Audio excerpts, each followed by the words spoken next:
E sejam muito bem-vindos para o vídeo de Natsu Taizai, bem aqui no meu canal. Hoje vocês irão conferir o resumo da história do Goutei, pois é, o Goutei, boneco claro, membro dos 7 pecados capitais, o pecado da luxúria da cabra na obra é claro. Antes de eu continuar com tudo, a pergunta marota do vídeo é: qual o seu momento, cara, favorito do Goutei em Natsu Taizai? Deixe sua opinião bem aqui no comentário, belezinha? Sem enrolar, então eu vou começar o resumo da sua história como tudo. E começou então primeiramente, claro, com as origens do Goutei boneco, ele que foi criado pelo Goutei demônio ou Goutei original, tanto faz, né, cara? Curiosamente também o design do Goutei boneco é totalmente baseado em uma mulher que o Goutei demônio amava bastante, né, cara? Sendo que essa mulher, óbvio, foi morta ali pelo Mael no passado, etc. É bastante complicado. No fim de tudo, o Goutei boneco era basicamente uma extensão do poder do Goutei demônio e tal.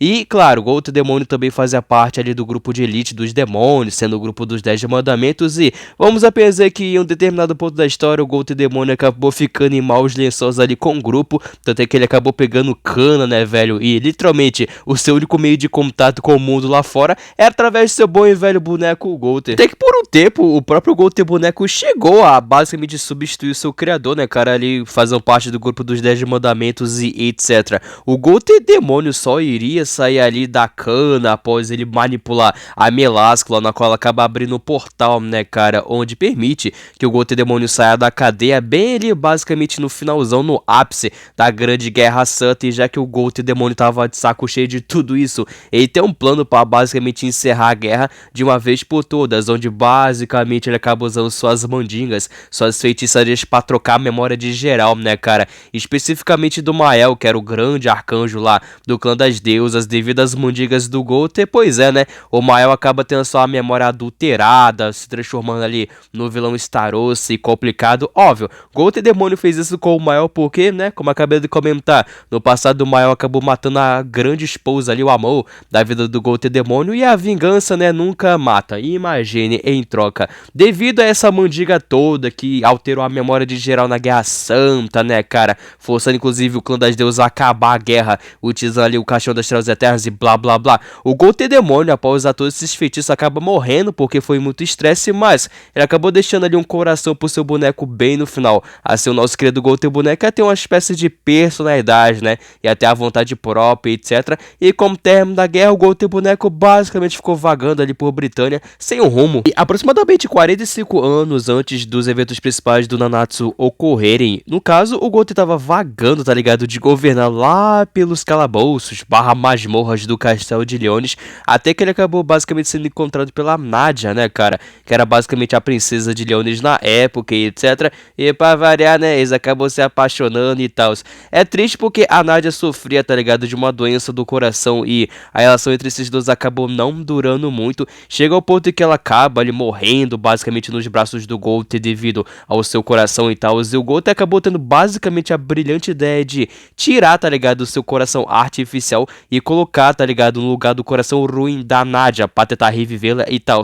Claro que não dá certo, e uma cena grotesca pra caceta, ao ponto em que os guardas de Leones basicamente pegam, tá ligado, o Goutei no ato e eles pensam, tá ligado, que ele acabou abusando da Nadia sexualmente quando ela acabou morrendo, e é aí que o Goutei ganha basicamente o título, né, do pecado ali da luxúria, tá ligado. Ele é preso e condenado e tal, porém, eventualmente ele acaba sendo solto para se juntar ali ao grupo dos 7 pecados capitais. Nessa transição de pós-perda da Nadia, o Goutei também acaba descartando completamente o seu coração, tá ligado, artificial, e também acaba apagando as suas memórias da Nadia pro cara basicamente não sofrer. Ou seja, literalmente ele virou um boneco, né, com tudo, sem emoção, sem nada, após a perda aí da Nadia. Mas pelo menos ele entrou ali no grupo dos pecados. Agora, né, ali na ativa, como membro do pecado capital maluco, o Goutei, claro, participou de diversas aventuras ao lado da gangue. Inclusive ele acabou pedindo pra Merle, tá ligado, forjar essa armadura encantada que o Goutei vestia constantemente, que era uma forma, né, do Goutei basicamente se esconder do mundo real e etc. E pouquíssimas pessoas basicamente conheciam verdadeiramente a aparência do Goutei. Era um tanto quanto complicado. Claro que a trupe aí do Goutei nos pecados capitais não rende muito, porque ali 10 anos antes do Natsu Taizai começar, como tudo, claro, a gente tem todo aquele evento onde o grande cavaleiro sagrado Zaratras é assassinado e os pecados capitais acabam pegando a culpa, e o Meliodas basicamente manda geral se separar, e é claro que o Goutei acaba fazendo isso. Nesse meio tempo de exílio, o Goutei acaba se encontrando com uma criatura bastante horrenda, e o Goutei tenta ajudar ajudar o pobre coitado, tanto é que ele tenta colocar sua armadura encantada em cima aí do bicho para selar ali, etc. Era complicado, mas ele acabou tendo sucesso. Uma outra coisa marota é que enquanto o Gold tava no exílio, ele acabou adotando a pessoa do Armando, né, cara, que era tipo uma espécie de escritor. O Gold é muito maroto. E entram de vez basicamente os eventos principais do Natsu no Taizai, claro que eventualmente através ali da jornada do Meliodas, com Elizabeth, Ban e tal, eles acabam eventualmente se encontrando com o Gold, né, cara. E a gente descobre que aquele monstro, basicamente, que o Gold prendeu na sua armadura, era um antigo cavaleiro sagrado de Eliodas, né, transformado em um monstrengo, só que, ups, era meio que um segredo ainda na época, é complicado. Claro que dá confusão, cavaleiros sagrados tentam intervir pra prender os pecados capitais, só que no fim acaba relativamente tudo bem, e o Gold, né, decide voltar em si pro grupo dos pecados capitais, aí não tinha mais o que fazer mesmo, né? Então, entrando no arco de infiltração no reino, quando Elizabeth na história eventualmente é capturada por um cavaleiro sagrado, isso força, claro, os 7 pecados capitais a resgatarem a coitada pra ontem. No caso dos grupos de ataque que se infiltram em Leone, justamente é composto pelo Gold, Meliodas, o Ban vai também, todos arremessados ali graças à força monstruosa da Diana em si. Toda a infiltração começa. Durante a treta inicial, o Gold consegue basicamente desmantelar múltiplos cavaleiros sagrados devido ao seu hacks, né, com seu tesouro sagrado, essas habilidades de invasão também. Inicialmente, um dos principais cavaleiros que o Gold acaba tretando em Leones é o Slayer, né, cara? E embora o Slayer teve ali sucesso em, inclusive, quebrar o pescoço do Gold, não adianta, né, porque ele é um boneco e simplesmente não sente dor, sabe? O Gold acaba com o Slayer sendo piedade. Já a próxima vítima do Gold, no caso, acabou sendo ali um confronto direto do Gold versus o grande cavaleiro sagrado, o Dreyfus. O Dreyfus tenta, né, cara, perfurar, amassar o Gold e, de novo, ele é um boneco que simplesmente não sente dor. Ao ponto que o Gold, inclusive, usa uma das suas habilidades para fazer com que o Dreyfus reviva ali os seus piores pesadelos, né, cara? Ferrando muito mentalmente com o Dreyfus, não matando no processo de nada, mas olha, chegou perto. Enfim, né, conforme os 7 pecados capitais estavam basicamente sentando a lei em geral, estavam quase prestes a resgatar a Elizabeth, se não fosse ali pela pequena interferência da Vivian, porém, o grupo ali é resgatado devido à aparição da Molly, pois se juntando ali ao bonde também, tudo parecia estar perdido pros vilões, né, Eliones em si, digo Hendrickson, mas Hendrickson no caso então acaba ativando basicamente o sangue dos demônios aí nos cavaleiros sagrados, fazendo com que alguns se transformassem em monstrengos horrendos, e o Gold chega ali até ajudar a Diane, né, cara, dando esse conflito relativamente brabo. Quando a casa começa a cair de vez por Hendrickson, quando ele assume de vez ali o papel do final boss do arco de infiltração em si, claro que o Gold luta ali ao lado dos seus companheiros durante esse conflito, né, cara, e não dá, o Hendrickson é derrotado pelo Meliodas e fim de história. Com a queda do Hendrickson, os pecados capitais têm sucesso também em limpar a barra deles, né, cara, fica relativamente tudo bem lá pra tropa do reino de Leones. Após esse arco de infiltração, uma coisa que surpreende em geral ocorre na qual o Gold começa a namorar a Gila, né, velho? Pois se lembram desse rolê mega ultra aleatório também, e aí era uma relação tanto quanto creep, né, o Gold forçando a Gila a gostar dele, é complicado, ao ponto de que quando o irmãozinho da Gila tava assistindo a sua falta, o Gold simplesmente apagou, né, cara, as memórias do moleque para que nunca mais se lembrasse de sua irmã. Porém, eventualmente a Diane acaba descobrindo essas paradas do Gold, né, cara, ela fica tipo horrorizada e os dois começam a tretar, e embora todo o argumento do Gold era, não, tô criando memórias novas pra Gila, pra deixar ela feliz e não sei o que, um caô simplesmente absurdo, e a Diane senta a lenha nele. Claro, o Gold restaura as memórias da Gila, do seu irmãozinho também, só que como o Gold tava meio rebelde, né, cara, a mãe acaba sendo forçada a basicamente utilizar um feitiço que transforma o Gold boneco no seu, digamos que, tamanho original, né, que é o Gold Bonekit e tal. Claro, um tempo depois ele acaba sendo reativado pra tretar com o Galante lá em Camelot, e por um segundo ele até tem sucesso, né, em criar toda uma ilusão ali, onde o Galante vê que ele acabou matando os 7 pecados capitais, tudo caô. Porém, né, cara, devido à derrota do grupo pelas mãos ali do Galante, isso acaba desmotivando geral, só que o Meliodas tem um plano que é basicamente treinar pra vencer ali os 10 mandamentos, que claro, nessa altura da trama já haviam retornado como todo e etc. Nesse ponto da história, uma coisa muito, né, chata que o Gold faz com a Diane é que ele acaba usando as suas habilidades em cima da Diane pra ver, tá ligado, se o amor que ela sentia pelo King era mais potente do que as suas memórias. Basicamente, ao longo da história,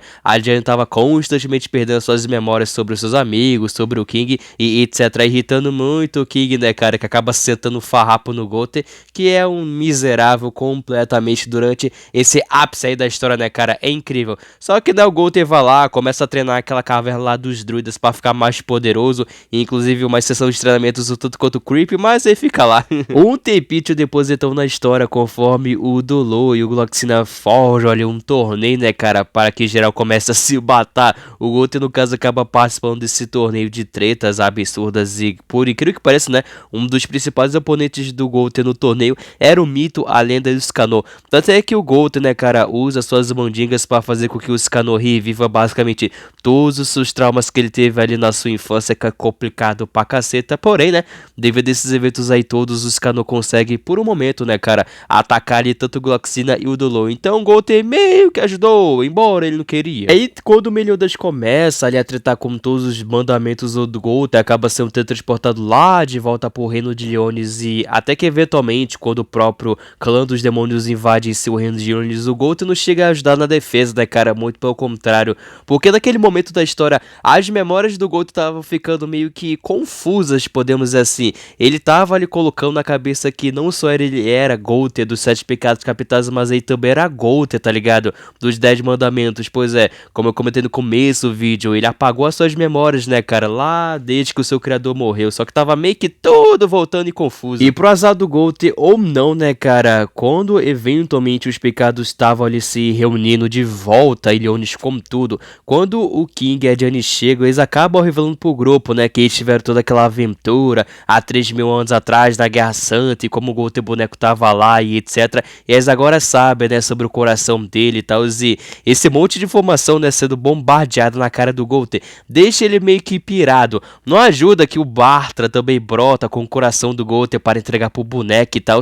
Enfim, né, causa uma comoção absurda ali. O Goten não queria reviver os seus traumas do passado, só que após o discurso dos pecados capitais, eventualmente ele acaba aceitando seu coração de volta. E aí sim, né, cara, a partir desse ponto da história, nosso querido Goten boneco volta a sorrir, a ficar alegre, acabou a depressão, graças a Deus. Depois disso, o Goten e a gangue acabam então partindo para Camelot, né, cara, que tá basicamente sob o comando dos 10 mandamentos lá na época, etc. Claro, no meio do caminho o grupo enfrenta algumas tretas, né, uma cidade dos muertos, esqueletos, Diane sob possessão e por aí vai. E a Meláscula, né, dos 10 mandamentos também chega para dar trabalho pra tropa, só que ela acaba sendo derrotada, então todo o fenômeno onde o Meliodas começa a sair do controle, tudo acontece, né, por sorte, papai Scanor tava lá na ativa. Então depois desse combate épico que acabou rolando, quando então o Meliodas estava ali desacordado, seu bom e velho mestre Chandler chega para recuperá-lo, né, cara, pois é, o Goten e os outros pecados tentam impedir o Chandler ao máximo possível,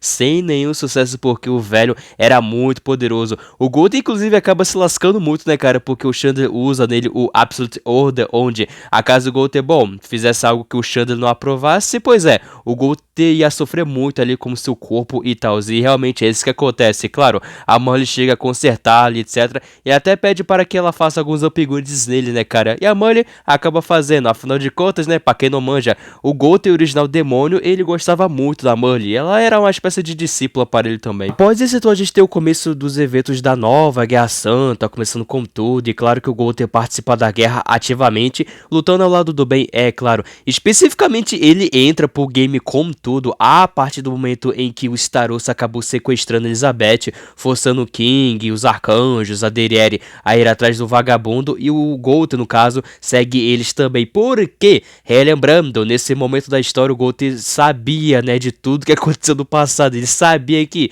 o seu criador ferrou muito com a vida do Mael no passado, ele meio que se sente responsável por tudo que o Starosta, ou o Mael, né, tá fazendo agora, é complicado. Até que quando o Goten encontra, né, cara, o Starosta, ele então acaba revelando pra geral o que diabos aconteceu há 3.000 anos atrás, que é aquela ladainha, né, que o Goten demônio alterou as memórias do Mael, transformando em Starosta, e o Goten boneco tava, mano, Mael, pode me matar, desconta toda a tua raiva em cima de mim, só que como o Mael tava lelé da cuca, né, devido à sua absorção ali dos mandamentos, era complicado, porém, o Goten ajuda muito, né, cara, o King no confronto contra o Mael, tanto fisicamente quanto mentalmente também, pois é, graças às terapias ali do tio Goten, o Mael tem sucesso em basicamente expelir, né, cara, os mandamentos que estavam dentro dele, e o Mael, né, o grandioso arcanjo, volta com tudo, e o Goten teve sucesso nessa sua tarefa. Convenhamos também que, a partir do momento que o Goten salva o Mael, isso meio que, sabe, fecha o arco do Goten na Tsuntaizai, sua relevância, que depois disso, meu amigo, ele só tá ali. Claro, ele faz aí, né, suas devidas contribuições quando ele e o resto do bonde partem lá pra Camelot, né, cara, que era o palco principal onde o o pau tava literalmente estourando, na qual o Rei dos Demônios usa, né, cara, o corpo do Meliodas à sua disposição, que é errado pra caceta. E, no caso, o Golter tem sucesso em se infiltrar na cachola do Meliodas para dar aquele suporte moral, né, cara, aquele suporte psíquico e tudo mais, porque enquanto o Ban fazia todo o trabalho físico, né, cara, os outros pecados capitais ajudavam a cachola do bom capitão. E eles têm sucesso em acabar com o Demon King, ou não. E aí, com a Guerra Santa, supostamente, né, cara, acabada ali e tal, claro, a gente tem aqueles momentos de paz, né, dias de glória, não sei o que, tudo ia bem, blá blá blá, só que conforme a trama demandava, o Meliodas precisava voltar pro reino dos demônios, só que não, né, porque o Demon King agora tava usando o corpo dos Elders, mas uma treta pra cambada lidar. No caso, enquanto o Meliodas e Elizabeth foram lá tretar com o Rei dos Demônios, né, 2.0, o Golter e o resto dos pecados capitais foram lidar com o Indra, que foi solto justamente pelo Demon King, né, cara? Claro que o Golter e os outros têm sucesso nessa missão. E aí, com a derrota do Indra, então, o Golter e os outros pecados capitais vão lá ajudar o Meliodas na treta principal e etc. E o Golter faz o que ele sabe fazer de melhor, que é invadir a cabeça dos outros. É, claro. No caso, ele facilita, né, cara, a entrada dele, a do Meliodas lá pra cachola dos Elders, pra ver se eles iriam ajudá-lo ali no combate contra o Demon King, blá blá blá. Na real, quem ajuda os Elders no plano mental foi a Gelda, né, cara? No fim das contas, enquanto o Golter e os outros se concentravam no Demon King ali, né, no estado físico e etc. E já que o Demon King é um incompetente, claro que ele é derrotado pelos 7 pecados capitais, obviamente. Após isso, a gente tem os eventos ali, né, cara, do último arco principal de Nanatsu no Taizai, que é o arco horroroso do Rei do Caos, onde, né, acaba sendo revelado que as tramóias da morte durante todo esse tempo era justamente reviver a entidade do caos, e o seu mais novo hospedeiro seria o Arthur, que havia morrido anteriormente na história, só que ele acabou sendo revivido, etc. E devido a essas tramóias mega chata, a gente tem a revelação ali do vilão final de Nanatsu, né, cara, que acabou sendo Cat Spellog, e mesma história, né, os pecados capitais, Golter, a tropa, se reúnem para vencer o Cat, no fim de tudo, eles têm sucesso, só que fica aquela coisa, né, cara, que a Mully tava sempre utilizando os pecados capitais durante todo esse tempo, é complicado, mas a traidora foi exposta, com o fim então do Cat, Arthur ficando maluco ali aos poucos, no final, né, cara, os pecados capitais meio que se decidem se separar, né, cara, meio que cada um vai pro seu próprio caminho, Golder também toma o rumo, etc. Alguns meses depois da queda ali do Demon King, Cat Spellog, o Golter chega a botar como tudo ali de volta na história pra participar, né, cara, dos eventos ali do casamento do King com a Diane. Isso a gente já tá entrando nos eventos do filme Nanatsu no Taizai Amaterasu pela Luz. Infelizmente esse casamento é interrompido devido ao ataque ali de fadas e gigantes, tudo no comando da suprema divindade, né, cara. Tanto é que o Golter, Ban, King e Diane tentam tretar contra a mãe da Elizabeth sem sucesso nenhum, só que no fim acabou sendo derrotado ali pelos Elders e pelo Meliodas também, a dupla imbatível. 10 anos, cara, então depois da queda do Demon King, da suprema divindade, o Golter volta ali pra Leonis pra participar do aniversário, né, cara, de 10 anos do Tristan, e o presente que o Golter acaba entregando pro Tristan basicamente é um monte de memórias, né, do que ocorreu ali na Nanatsu no Taizai, a história do Meliodas e não sei o que, e o Tristan fica, uou, eu tô chocado, e eu pensava que os 7 pecados capitais eram os malvadores, não, meu pai é incrível, minha mãe, porque eu uso Deus depois, eu também não sei. Só abrindo parênteses, tropa, 4 anos depois do aniversário do Tristan, a gente sabe que o Golter vai reaparecer na história da Nanatsu no Taizai através do filme Nanatsu no Taizai, o Rancor de Zetzenban, e vai ter uma participação relativamente significativa, porém, no momento que eu tô gravando esse vídeo, esse filme ainda não lançou, beleza? Mas no futuro, claro que vai rolar uma história atualizada do Golter, que no canal sempre rola. E 2 anos após os eventos do Nanatsu no Taizai, o Rancor de Zetzenban, a gente tem os eventos aí, claro, né, do Mokushoku no Kishi, que é a sequência de Nanatsu no Taizai, onde a gente descobre, né, cara, que algum tempo depois da Guerra Santa, o Golter acabou basicamente assumindo o comando aí de uma pequena vila de demônios em Britânia, pois é, demônios sobreviventes da Guerra Santa do passado, etc, já que o Golter, né, é a criação de um demônio, vai ver se afeiçoou com os demônios restantes aí de Britânia e blá blá blá. Enfim, o Golter também tem todo um cuidado, né, cara, onde ele acaba criando essa barreira e pra quem vê de longe, pensa que é um bando de humanos, só que na real é um bando de demônios. Pois é, Golter, o mestre da ilusão. E falando em ilusão, né, cara, ele também acaba assumindo essa persona de ancião, remetendo um pouquinho o Demon King também, não sei se foi intencional da parte dele ou o que é. Eventualmente, no caso, o grupo do Percival chega justamente nesse vilarejo aí do Golter, né? O Golter, claro, faz a menor ideia quem seja Percival e companhia, mas ele manja verdadeiramente quem é o sim, a raposa. Infelizmente, né, cara, um dos cavaleiros do Arthur, que é o Ardsberg, acaba dando aquela famosa manipulada no grupo do Percival pessoal e eles acabam basicamente desestabilizando a barreira que protegia a vila ali do Gold, e o Ardsberg acaba prendendo os demônios nessa espécie de cristal de selamento, etc. Claro que quando o grupo do Percival percebe, né, que eles fizeram, eles tentam impedir o Ardsberg pra ontem. E é nesse instante, né, que o Gold conhece mais um pouquinho do Percival e ele percebe, putz, esse moleque é grupo lá, né, faz parte do Quarteto do Apocalipse, entende? E, né, embora o grupo do Percival tenta ali pedir o Ardsberg, eles não têm muito sucesso devido à magia absurda do Ardsberg de transformar geral em bebê. E é aí que o Gold, né, cara, decide entrar na ação completamente. Embora o Ardsberg tente usar sua magia no Gold, não dá muito certo, porque o Gold é muito velho e iria demorar muito pro Gold virar, no caso, um boneco bebê, se isso é possível. É complicado. Enfim, né, o Gold faz o que ele sabe fazer de melhor, que é a sua sessão de terapia, e através do discurso no Jutsu ele consegue convencer o Ardsberg que não, meu filho, volte pro lado da luz, pode morrer um pouquinho e tá tudo certo. Os demônios são resgatados e vitória, né, cara? O Gold também se dá o trabalho, inclusive, de ferrar um pouquinho com um grupo de cavaleiros que estavam perseguindo o grupo do Percival, mais uma aí pro Gold, o MVP. E quando o Percival pergunta, Gold, tu bem que podia vir junto conosco na nossa jornada, né? E o Gold tá assim, nah. A gente sabe, né, atualmente aí no Mokushoku no Kishi, que o Gold chegou a informar lá pros cavaleiros de Leondes, né, sobre o Percival e o seu grupo, que eles estavam indo até lá. Obrigado, Shinho, por não informar apropriadamente isso pra todo mundo, mas vocês me entenderam, né, tropa? Claro, a história do Gold vai continuar aí, né, no futuro de Mokushoku no Kishi, novamente, no futuro, é bem provável que ele trazer um vídeo atualizado sobre a história do Gold, mas por enquanto, esse é o grande resumão da história do nosso querido Pecado da Luxúria da Cabra. Gostaram do conteúdo, cara? Se possível, deixa o likezinho que ajuda muito aqui no engajamento. O meu obrigado também a todos que acompanharam o vídeo até aqui. Se você tá acompanhando, cara, deixa a hashtag GoldOdanado. Não esqueça também de ativar o sininho pra você não perder nenhum vídeo novo de Nanatsu no Taizai aqui no meu canal. E a casa que daqui esporte Ace Mario também pro crescimento do Geek Nerd 101. Considere virar um membro do canal pra você ganhar vários benefícios, belezinha? Até o próximo vídeo, tropa. Fui, poxa!